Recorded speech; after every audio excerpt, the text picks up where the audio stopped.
magaalada muqdisho maanta waxaa lagu soo gabagabeeyey kulan halka uga soconayay 12 murashax oo u taagan doorashada madaxtinimada ee Soomaaliya ee horaanta sanadka dambe lagu wado in ay dhacdo.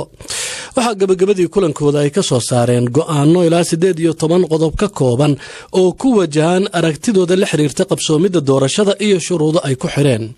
Arrimahaas ayaa hadaba waxa aan ka wareystay afhayeenka murashaxiinta Ridwaan Xirsi Maxamed waxaana uu marka hore iiga warramayaa go'aanada ay soo saareen.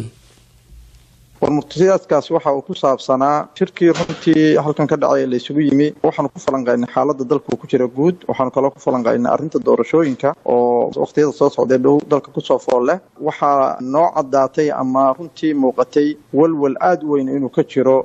dadka Soomaaliyeed dhexdooda iyo musharaxiinta oo annaga ah inay doorashadaasi ku dhacdo hufnaan inay ku dhacdo si dhexdhexaadnimo inay ku dhacdo si cadaalad oo daahfurnaan ah laakiin markii aanu aragnay boroseska iyo dariiqa hadda la marayo oo ah in la soo xulay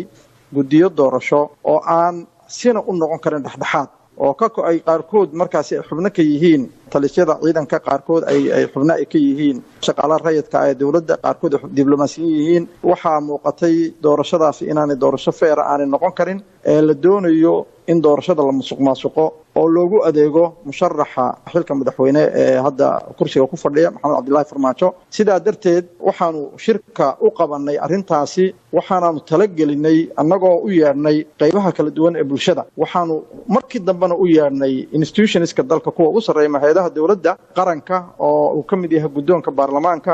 labadiisa aqalba waxaanu iyagana la shirnay warbaahinta xorta ah madaxdooda iyo milkiilayaashooda waxaa noo cadaatay oo noo soo baxday in uu yahay walwalkaasi walwal aan annaga kaliya ugu koobnayn oo ay arkayaan qaybaha aan sheegay oo dhammi talooyinkooda ay ka dhiibteen annaguna waa dhageysanay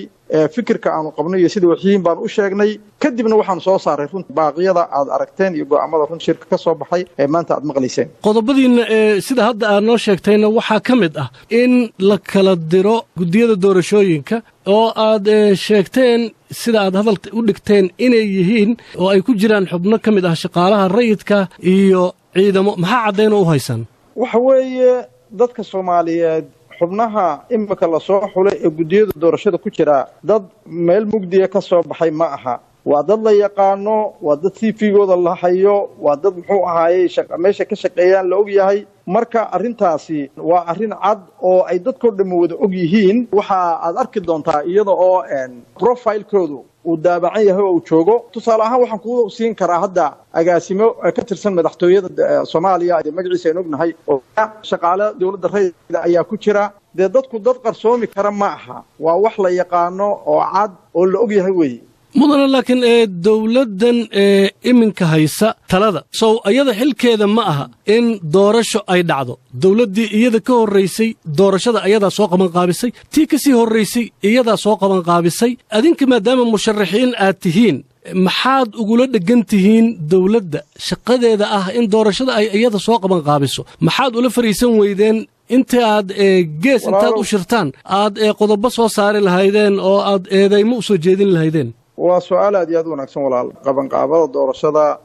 iyo geediga socodka doorashada dawladda cid allaaliya cid ku haysata ma jirto waxaa jira habraac waxaa jira sharci waxaa jira heshiis doorasho oo ay wada gaadheen dawladda federaalka ah iyo dawlad goboleedyadu waxaa jira asteyn la asteeyay kuraasta baarlamaanka iyo goobaha ay ka dhacayso waxyaabahaas oo dhan waa arrin uu cadaynayo heshiiskii qadiyada anagu aan ka hadlayna waxa weeye xubnaha gudida doorashada ma aha macnaheedu inay dawladdu hadii ay doorashada ay si guud u maamulayso inay iyadu xubnaha keen hadda tusaalaha arrinta Soomaaliland oo kale oo dad ka soo jeedo deegaan doorashada aan ka dhacaynin in ay xukuumaddu tiraahdo anaa u magacaabayo gudida khilaafaadka oo u magacaabayo gudiga federaalka u galaysa oo u magacaabayo gudida doorashooyinka ee xooha state-ka waxa weeye taa macnaheedu waa doorasho adigu aad ka tahay waxa la yiraahdo garsoorihiina adiga ka ah murashaxii xilka doonayna adiga ka ah wax kasta adiga ka ah groundka noocaasa ama meedaanka noocaasa inaan doorasho lagu gali karin cid waliba waa og tahay eedaymahan markii koobaad iyo markii labaad ay soo baxaan ma aha laakiin iminka idinkoo isu tagay oo murashaxiin ah oo haddana ninba ninka kale uusan u ogolayn in uu taageero ayaad soo saarteen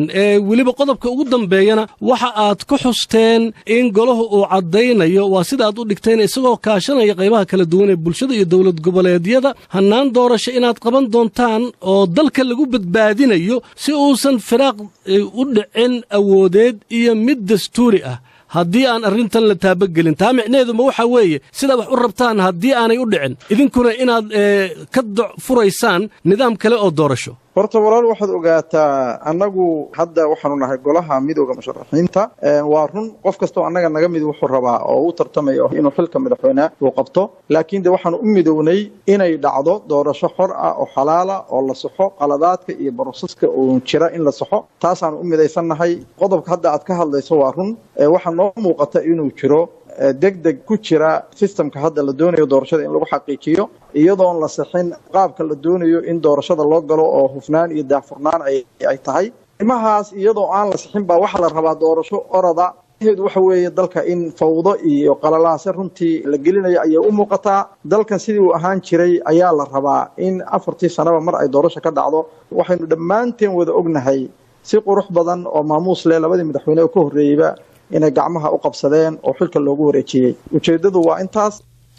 ridwaan xirsi maxamed ayuu ahaa oo u hadlayay murashaxiintii bayaanka ka soo saaray magaalada muqdisho haddaba waa sidee aragtida dadka rogroga siyaasadda soomaaliya ee la xiriirta go'aanada murashaxiinta halkeese looga dhaqaaqaya xaaladda iminka taagan iyo dalabka murashaxiinta ay soo saareen su'aalahaas iyo qaar kale ayaa waxaan hordhigay doctor cabdiwahaab sheekh cabdisamed oo ka faallooda arrimaha gobolka waxaa meesha ku jira waxay ahaayeen haldoorkii ummadda waxay ahaayeen siyaasiintii ugu sarreysay dalka ay ahaayeen oo micnaha mucaarad ah markaad fiiriso waxay qodobo badan oo fiicanna way ku jiraan qodobo micnaha taabanaya yacni waxa weeye qarnimada waddanka wax u dhibayna way ku jiraan qodobo igana taabanaya micnaha waxa weeyaan haddii ay dhacdo inaan is afgaran weyno micnaha waxa weeyaan ama dowladdu micnaha ay yeeli weydo micnaha yani waxyaabaha aan ka tabanayno ay dowladdu yeeli weyso in ayagana election kale ay qabanayaan si marka yani uusan u dhicin firaaq yani taa xooga waxaa moodaa runtii inay yani tahay arrin aad iyo aad u adag maxaa yeelay mar haddaad tahay haldoorkii ummadda mar haddaad tahay yani siyaasiintii hore waxaa loo baahan yahay dalka iyo dadkana u tirto loo baahan yahay haddii asagana oo yani madaxweynahan u qabto doorasho u qabta idinkana aad doorasho qabataan micnaha waxay dalka wuxuu ku noqonaya mugdi ku noqonayaa taana marka waxaa weeyaa runtii nin siyaasi oo micnaha dalkan u dhaxaya ummaddan u dhaxaya oo micnaha runtii ummaddan arkaysa muddo fara badan dalkan yani maraaxil kala duwan uu soo marayay oo ay leeyihiin micnaha yani haddii madaxweynaha yani uu yeeli waayo waxaan tabanayno annagana waxaa weeye waxaan qabanaynaa micnaha muddo qabta mid lamida maartay midda kale runtii oo taabanaysa waxaa weeyaan jubbaland markay ka hadlayeen waxay ahayd inay dhahaan jubbaland haddii micnaha yani waa inay dowladdu micnaha yani ay gacanta u gelisaa maamulka jubbaland si markaa yani isaga oo awood u hela dalka gobolkii inuu yani maamulkiisa yeesho saasaa ku qurux badan ku koobnaadaan laakiin ay yiraahdaan ciidamada ka saara meesha ciidankan waa ciidan Soomaaliyeed weeyaan ciidanka dawladdan waxa loogu talagalay inuu difaaco dalka yani xuduudihiisa inuu difaaco loogu talagalay marka ciidanka qaranka in ciidan cadow laga dhigayna waa qalad marka qodobo noocaas oo kale ayaa jiray oo runtii sidii kale micnaha yani xoogaa bay qarannimada taabanayaan laakiin guud ahaan waxaad badaa runtii Soomaaliya waxay galaysaa marxalad aad u adag Soomaaliya waxay galaysaa xilli aad u adag Soomaaliya waxay galaysaa runtii yani xilli kala guur ah oo micnaha waxa weeye runtii siyaasadda micnaha aysan deganayn qodobada ay soo jeediyeen marka aad si guud u fiiriso ma yihiin qodobo mudan in la soo jeediyo wakhtigan oo doorashadii ay wax yar un ka harsan yihiin mase ku saxsan yihiin in meelaha qaarkood ay ku dhagaan oo dawladda ay u tilmaamaan oo ay yidhaahdaan hawshan ayaa la idinkaga baahan yahay iyo sidan inaa yeeshaan waa muhiim ciidamadoo kale midda aad sheegaysid iyo jubbaland horta guud ahaan qodobo wanaagsan aa ku jiro aad u fiican in la helo doorasho xalaal oo xor waa muhiim in la helo doorasho heshiis lagu yahay waa muhiim in la helo doorasho micnaha waxa lagu tartami karo oo waa muhiim tahay dawladda naftigeeda waxa loo baahan yahay ka fikirto maxaa yeelay dawladda naftigeeda ma wanaagsana inay micnaha tiraana iri yani xilliga kaliistaasnimada yani Soomaaliya way ka dhamaatay Soomaaliya waxa weeyaan waxay u baahan tahay in la isu tanaazulo Soomaaliya waxay u baahan tahay geed socodka nabadan Soomaaliya in la tartiibiyo in yani la muujiyo qaangaarnimo in la muujiyo loo baahan yahay dawladuna way qaangaarnimo muujisaa يعني من كان ترتمينا وين يعني وحيابها ay tabanayaan qaarkood waxyaabo waxa runti sax ay tabanayaan in waxyaabaha saxda ay tabanayaan dawladdu waxay ka qabato waxyaabaha ay ku talax tagayeen inaan laga yeelin laakiin يعني goolku ama yoolku waxa weeyaan Soomaaliya oo macnaha waxa weeye hesho yani doorasho xor ah xalaala Soomaaliya oo ka gudubto marxadan cakiran Soomaaliya oo ka gudubto hoggaan wanaagsan ama kuwan hayaha ku soo noqdaan ama ku mid cusub loo ogolaado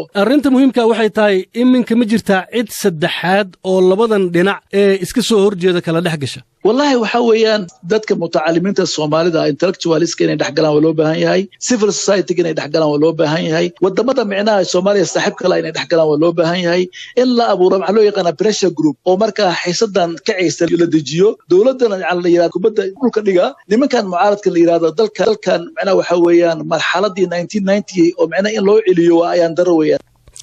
وهكذا وحوا دكتور عبد الوهاب شيخ عبد السمد oo goor dhaweydisna telefoonka iigu waramayay